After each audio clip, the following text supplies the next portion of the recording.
So eto mga kababayan, pag-usapan po natin itong mismong pag-amin ni Sara Duterte about po do sa mga bank accounts na inaakusa sa kanila ni former Senator Antonio Trillanes. Dahil kung matatandaan nyo, doon po sa Quadcom hearing mga kababayan na pag-usapan po yung mga bank accounts mga kababayan na konektado sa mga Duterte na di umano hinuhulugan nitong sinasami oy ng pera mga kababayan. At ito pong perang ito ay galing di umano sa mga drug money. So ngayon kung titingnan nyo, ayon po sa Manila Bulletin, BP Sara says she knows about bank accounts presented during House hearing. Ibig sabihin, alam daw po ni Vice President Sara Duterte yung mga patungkol sa mga bank account na yon at kinumpirma po niya yon mga kababayan na talagang matagal na daw po nag-e-exist yung mga bank account na yon, pero hindi daw po niya alam kung paano yon nangyari at kung paano yung nagawa. So maliwanag nga na sinasabi niya dito na tinanong daw niya isa-isa yung mga naando dun sa bangko kung bakit nakapangalan sa kanya yung mga bank account na yon, at ang sagot daw sa kanya ng mga taga-bangko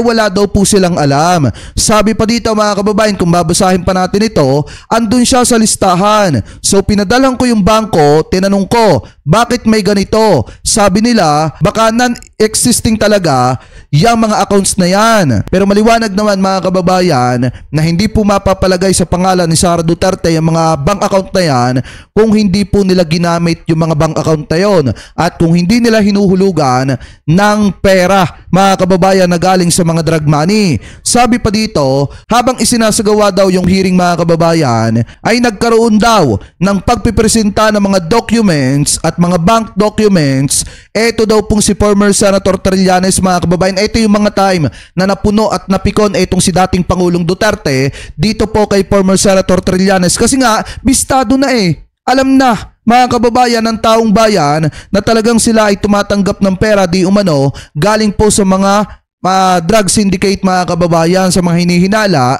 na utak ng pagpapakalat ng ipinagbabawal na bato dito po sa ating bansa katulad ni Michael Yang, Sammy Oy at iba pa. Ano po, so ngayon maliwanag naman mga kababayan na inamin mismo ni Sara Duterte yung patungkol sa mga bank account na pinresenta ni former Senator Antonio Trillanes mga kababayan laban po sa mga Duterte na hinihinala na tumatanggap ng pera galing po sa mga drug lord. Ano po, so ngayon comment below na lamang po mga kababayan kung ano po masasabi nyo hinggil po sa mga topic na yan na tinalakay po natin. Ano po ang komento ninyo hinggil po sa pag-amin ni Sara Duterte about po dun sa mga account na nakapangalan po sa kanya na ngayon ay sinasabi niya na hindi na daw po nag-e-exist yun. At imposible naman mga kababayan na magkakaroon ng bank account na nakapangalan kay Sara kung hindi po yan nag-e-exist. Ibig sabihin yung mga bank account na yan ay ipinagawa po talaga ng pamilyang Duterte para paglagyan ng kita at pera mga kababayan na galing doon sa mga hinihinalang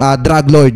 Ano po, so anyway, comment below na lamang po kung ano po masasabi nyo hinggil po dito sa mga topic na ito na tinalakay po natin. At bago po tayo pang samantala magpaalam, maraming salamat po sa inyong lahat sa walang sawang pagsuporta at pagmamahal dito po sa ating YouTube channel. Maraming salamat din po sa lahat ng Team Replay na hindi po nakakalimutan mag-iwan ng inyong mga komento, mag-like ng ating mga video at mag-subscribe sa ating YouTube channel. Maraming salamat din po sa lahat ng Team Replay na hindi po nakakalimutan na wag po mag-skip ng ating mga ads. Thank you po. Ingat po kayo palagi.